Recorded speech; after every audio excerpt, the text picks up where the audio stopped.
جانب انسان کو ناشکرا کہا تو انسان کو ناشکرا کہنا تھا تو کسی اور موقع پہ فرما دیا ہوتا، لیکن انسان کو ناشکرا گھوڑے کی قسمیں کر کے کہا تو کہا یہی تو بتلانا چاہتا ہوں، اگر میرے رسول سے نسبت رکھیں تو ذات کے گھوڑے بھی ہوں تو وہ بھی پیارے لگے، اور اگر نسبت نہ رکھیں تو انسانیت نہیں ہے، اور وہ انسان ہونے کے باوجود اولئک کل انعام بل ہم اضل، کہا وہ چوپائے ہیں، چوپایوں سے بھی بدتر ہیں۔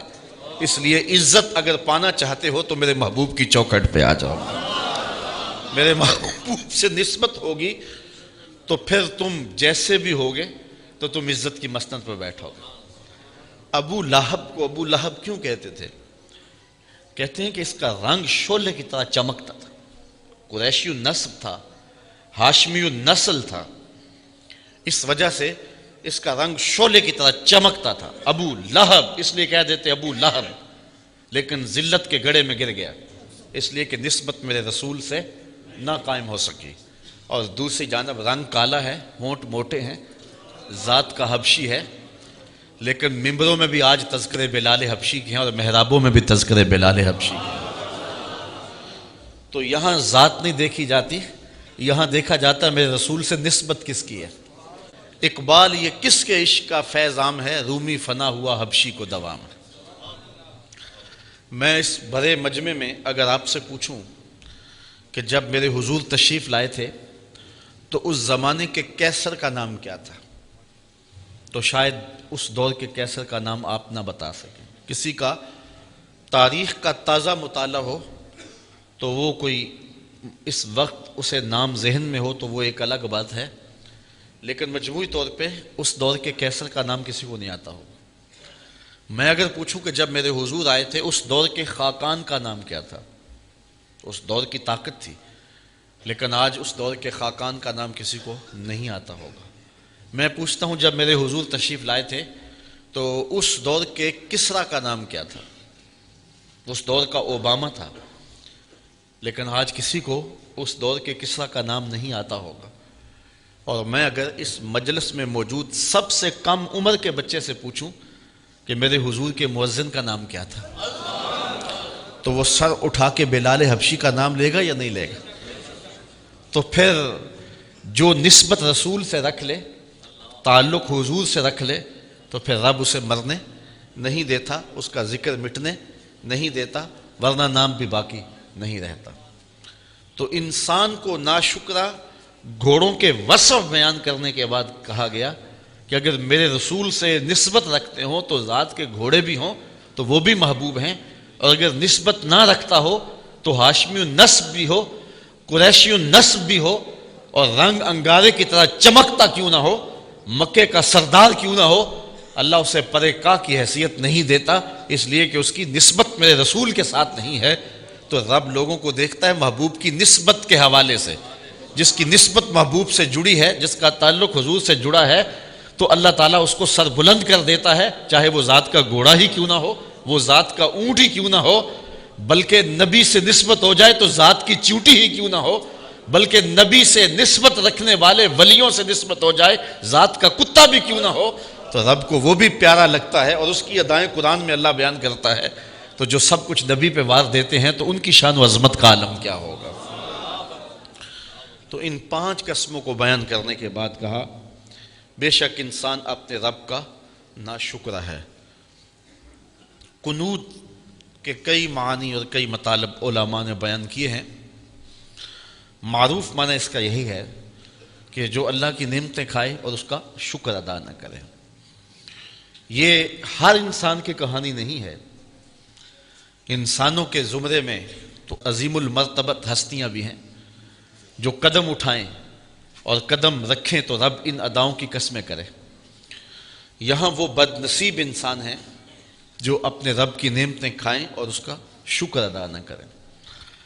قنوت کا ایک معنی یہ ہے کہ جب اللہ تعالیٰ نعمتیں عطا کرے اور جب وہ نعمتوں کو روک لے، 2 حالتیں ہوتی ہیں انسان کے اوپر اللہ کی طرف سے، کبھی اللہ نعمتیں عطا کرتا ہے، کبھی نعمتوں کو روک لیتا ہے۔ تو جب نعمتوں کو روک لے تو یہ واویلا کرے، لٹ گیا، مر گیا، کچھ نہ رہا، اور جب اللہ تعالیٰ کرم نوازیوں کے دروازے کھولے تو پھر اس وقت اس کا اظہار نہ کرے۔ تو مفسرین کی ایک جماعت یہ کہتی ہے کہ قنوط ایسے شخص کو کہتے ہیں کہ جب اسے تکلیف آئے تو واویلا مچائے، شور و فساد کرے، اور جو ہے وہ کہے میں لٹ گیا، مر گیا، بیماریاں آئے تو شور کر دے، غربت آئے تو شور کر دے، کوئی اسے تکلیف پہنچے تو جو ہے وہ شور و غل مچا دے۔ لیکن جب اللہ کی رحمتوں کے دروازے اس پر کھول دیے جائیں تو اس وقت جو ہے وہ اللہ کا شکر ادا نہ کرے، اس کا اظہار نہ کرے۔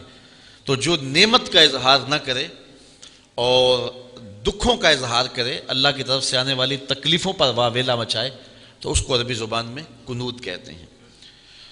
تو کہا کہ انسان اپنے رب کا قنوط ہے، ناشکرہ ہے، اور نعمتوں پر شکریہ ادا نہیں کرتا، اور جب اسے تکلیفیں آتی ہیں تو واویلا مچاتا ہے۔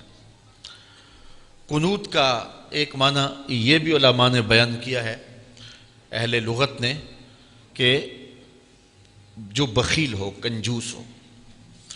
اللہ تعالیٰ جب نعمتیں عطا کرے تو اس نعمت میں اوروں کو شریک کرنا چاہیے، ہمسایوں کو، رشتہ داروں کو، اعزاء و اقربا کو۔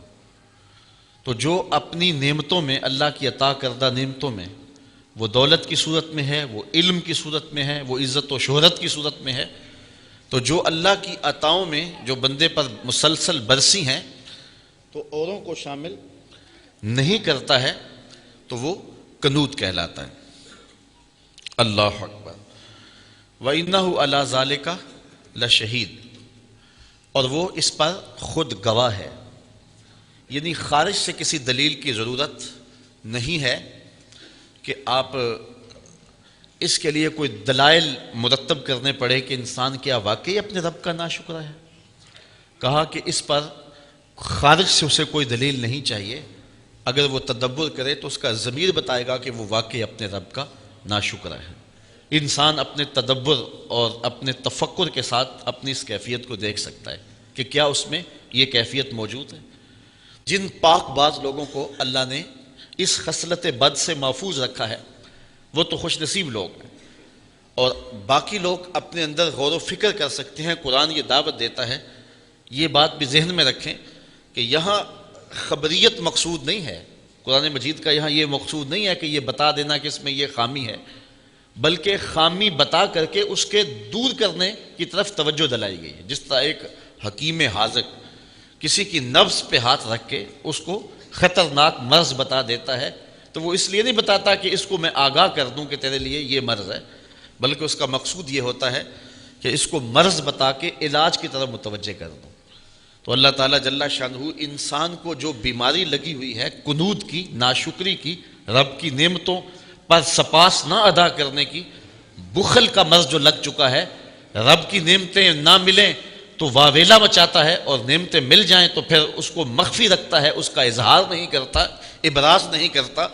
تو اس بیماری دور کرنے کے لیے اس بیماری کو بتایا گیا ہے اور تشت ازبام کیا گیا ہے، اور کہا اس کے لیے تجھے تشخیص کروانے کے لیے کسی حکیم کے پاس جانے کی ضرورت نہیں ہے، کسی طبیب کے پاس جانے کی ضرورت نہیں ہے، کسی ڈاکٹر کے پاس جانے کی حاجت نہیں ہے، تجھے کوئی صغرا کبرا ملانے نہیں پڑیں گے، تجھے کوئی تفکر اور تدبر کو دعوت نہیں دینی پڑے گی۔ وَإِنَّهُ عَلَى ذَلِكَ لَشَهِيدٌ، ذرا تھوڑا سا اپنے اندر اتر تو تیرے اندر یہ عیب ہے تو تجھے نظر آ جائے گا کہ تیرے رب نے تیرے اوپر کتنی کرم نوازیاں کی، تو اس کا تو نے کبھی شکریہ ادا نہ کیا، اور تھوڑی سی تکلیف آ جائے تو واویلا مچا دے۔ انسان اگر اپنے اندر غور کرے تو ہر وقت وہ گڑا رہے سجدے میں، اور تشکر اس کی آنکھوں سے ٹپکے اور اس کے طرز زندگی سے ٹپکے کہ اس کے رب نے اس کو کتنا کچھ عطا کیا ہے۔ بہت ساری نعمتیں ایسی ہیں جو رب نے ہمیں عطا کی، لیکن ہمیں احساس بھی نہیں ہے کہ وہ نعمتیں ہیں ہمارے وجود میں، جو اللہ تعالیٰ نے سسٹم رکھے ہوئے ہیں۔ کتنے ایسے نظام ہیں ہمارے اندر جس سے ہمیں آگہی بھی نہیں ہے، لیکن وہ سسٹم کام کر رہے ہیں۔ دنیا کا ایک امیر ترین شخص ہوا ہے اوناسس، اس کی آنکھوں کے یہ جو پپوٹے ہیں یہ کام کرنا چھوڑ گئے۔ اب ڈاکٹر سلوشن ٹیپ لگا کے اس کی آنکھیں کھول دیتا تھا، اور جب اس نے سونا ہوتا تو وہ اتار دیتا اور آنکھیں بند کر دیتا۔ تو کسی نے اوناسس سے پوچھا کہ تیری زندگی کی سب سے بڑی خواہش؟ تو اس نے کہا کاش میں اپنی آنکھیں اپنی مرضی سے کھول سکوں۔ کہا اس کے لیے کوئی دولت، کوئی پیسہ تجھے لگانا پڑے تو لگائے گا؟ اس نے کہا ساری دولت جھونک دوں گا، یہ کتنی بڑی دولت ہے کہ میں اپنی آنکھیں اپنی مرضی سے کھول سکوں۔ کبھی آپ نے اس پہ غور کیا؟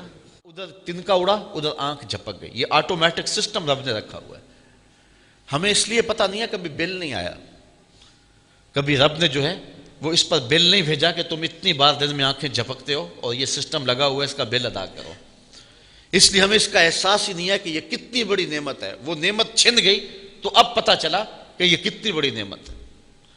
یہ منہ کے اندر جو لعاب آتا ہے، ہم کچھ اندر نگل لیتے ہیں، کچھ تھوک دیتے ہیں، تو یہ لعاب اگر مقدار سے زیادہ ہو جائے تو پھر بھی پریشانی، اور اگر یہ لعاب مقدار سے کم ہو جائے اور یہ بولنے میں مدد دیتا ہے، نظام انہضام میں مدد دیتا ہے، اس کا بینائی پر اثر ہے، تو پھر بینائی کمزور پڑ جائے اور انسان کا نظام انہضام خراب ہو جائے اور اسے بولتے ہوئے دقت محسوس ہو، وہ ایک ایک لفظ کے لیے اپنے منہ کے اندر ایک ایک گھونٹ پانی کا ڈالے اور پھر وہ بول سکے۔ یہ قدرتی گریس ہے جو رب نے ہمارے منہ کے اندر لگائی ہوئی، جس سے ہم بولتے ہیں، زبان بھی تر رہتی ہے، حلق بھی تر رہتا ہے۔ تو ذرا کبھی اس پہ ہم نے غور کیا کہ یہ کتنا بڑا سسٹم ہے رب نے جو قدرتی لگایا ہے؟ جتنی مقدار ہمیں چاہیے اندر سے اتنی مقدار ہمیں مل رہی ہے۔ تو اس طرح آپ اپنے جسم پہ غور کرتے چلے جائیں، اپنے اعضائے بدنیہ پہ غور کرتے چلے جائیں۔ رب کی قدرتوں کا ایک نمونہ ہے حضرت انسان۔ آپ کھانا کھانے لگتے ہیں تو ذرا اس پہ غور کریں کہ کھانا جب کھانے لگتے ہیں تو سب سے پہلے اس کو آنکھیں دیکھتی ہیں، تاکہ اس میں کوئی کیڑا مکوڑا تو نہیں ہے، کوئی اس کے اندر ایسی شے تو نہیں ہے، کوئی غلاظت تو نہیں ہے۔ دوسرا مرحلہ ہاتھ چھوتے ہیں اس کو، کہ اگر زیادہ گرم ہو یا زیادہ ٹھنڈا ہو تو پھر ہاتھ دوسرا فیصلہ دیتے ہیں، پھر اس کے بعد اس کو منہ کے قریب لاتے ہیں۔ تو قدرت نے جو سونگھنے کی قوت ہے وہ منہ کے قریب رکھی ہے، کہ اگر وہ بدبودار ہو وہ آپ کا ناک بتا دے کہ اس کو نہیں کھانا۔ پھر اس کے بعد آپ نے زبان پہ رکھا، اگر وہ لذیذ نہیں ہے یا کڑوا ہے یا بد ذائقہ ہے تو زبان کہتے ہیں اسے یہیں سے اگل دو۔ پھر اس کے بعد دانتوں سے پیستے ہیں کہ اگر اس کے اندر کوئی پتھر آ گیا ہے، کوئی ایسی سخت چیز ہے تو وہ یہاں سے اگل دیں۔ پھر اس کے بعد حلق سے نیچے اترتا ہے۔ تو ایک لقمہ منہ تک جاتے ہوئے کتنے مراحل طے کرتا ہے۔ اب کانوں کی جگہ اگر ناک رکھ دیا جاتا اور ناک کی جگہ کان رکھ دیے جاتے تو بتاؤ کہ لقمہ جب اٹھاتے تو محسوس ہی نہ ہوتا کہ یہ جو ہے وہ خوشبودار ہے یا بدبودار ہے، تو باسی بھی لوگ نگل لیتے۔ تو لیکن قدرت نے ناک کو منہ کے قریب رکھا ہے اس لیے کہ اس کی ضرورت یہاں زیادہ تھی۔ تو ایک لقمے کے اٹھانے سے لے کر کے اس کو منہ تک لے جانے تک، پھر زبان پر رکھنے سے لے کر کے چبانے تک انسان کتنے مراحل سے گزرتا ہے۔ یہاں ایک جملہ اور کہنا چاہتا ہوں کہ رب نہیں چاہتا کہ اس کے پیٹ کے اندر کوئی غلط لقمہ چلا جائے۔ پہلے دیکھ لے غلاظت تو نہیں، پھر چھو لے زیادہ گرم تو نہیں، پھر سونگھ لے بدبودار تو نہیں، پھر چکھ لے بد ذائقہ تو نہیں، پھر پیس لے کہ سخت تو نہیں ہے۔ جو رب یہ نہیں چاہتا کہ ایک لقمہ بھی غیر مناسب اس کے پیٹ میں چلا جائے، وہ رب کیسے چاہے گا کہ اس کے پیٹ میں حرام بھر جائے اور یہ جہنم کی آگ خریدتا رہے۔